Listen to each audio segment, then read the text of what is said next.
Вот это полностью вообще, я старкусал. Щамайте, да, тогда просто эмоциональность, да?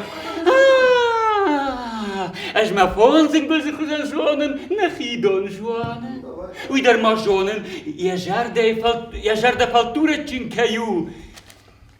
Андарахам жарде кайнай. Репетиции нового спектакля «Дон Жуан» идут полным ходом. Григорий Мамьев и Эдуард Гаглоев, актеры Госдрамтеатра, в главных ролях. Именно они сыграют ключевых персонажей пьесы «Дон Жуана» из Гонореля. Один из самых постановочных сюжетов в мире будет переиначен молодым режиссером Казбеком Джейлиевым по-своему. Уже на репетициях понятно, что зрители увидят на сцене необычного Дон Жуана. Более того, классический персонаж заговорит на осетинском языке.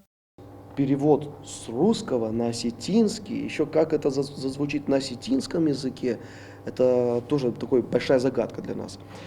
Перевод осуществил Тутрас Кукаев. Она вот читка была, и, на мой взгляд, перевод очень доступный, очень легкий. И сами артисты как-то очень легко в нем растворяются и быстренько присваивают текст. Вот за это большое спасибо Тутрасу Кукаеву.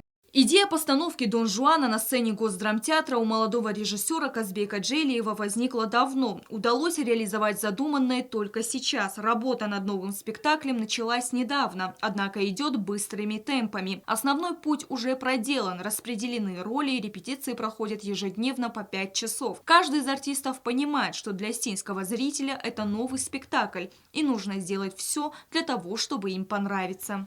من مازن فکاست ایزاف تزاقن از دون جوان ندن من یک کد جوگم کد با کسنج دون جوان من ازن کشی کدم نه فلسته این نقد کرایسه دم ازر دم تنگ فشتیس ما او مگس که مخشن در افته کتر تنگ من قلم کسن اوش کست ما پروسیس ما و ما یرن من یکوری کتر کوسم ما تر آل رپیتسیو در آل نخواستر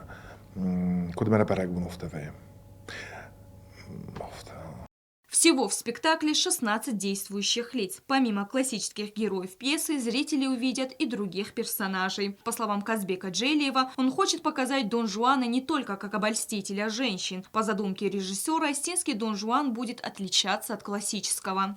Эта пьеса, на мой взгляд, очень актуальна сегодня.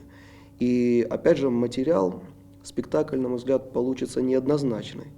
Очень много будут такие рискованные моменты, неожиданные ходы, которые бы, может, даже когда мы с артистами мы разбираем, говорю, здесь будет так. И мы, как? Как мы, допустим, Иисуса добавим туда, как? То есть очень много религиозных взглядов в этом произведении.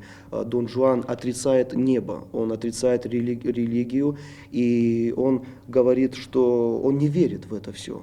Он верит, что дважды два – 4, понимаете?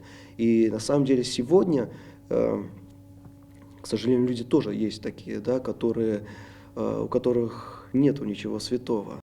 Помимо артистов, к новому спектаклю готовятся костюмеры и декораторы. Им также предстоит проделать огромную работу. По словам Джейлиева, зрители увидят премьеру спектакля «Дон Жуан» в ближайшее время. Стелла Бязарова, Рауль Кочи, Вера Цхавребова. Информационный выпуск сегодня.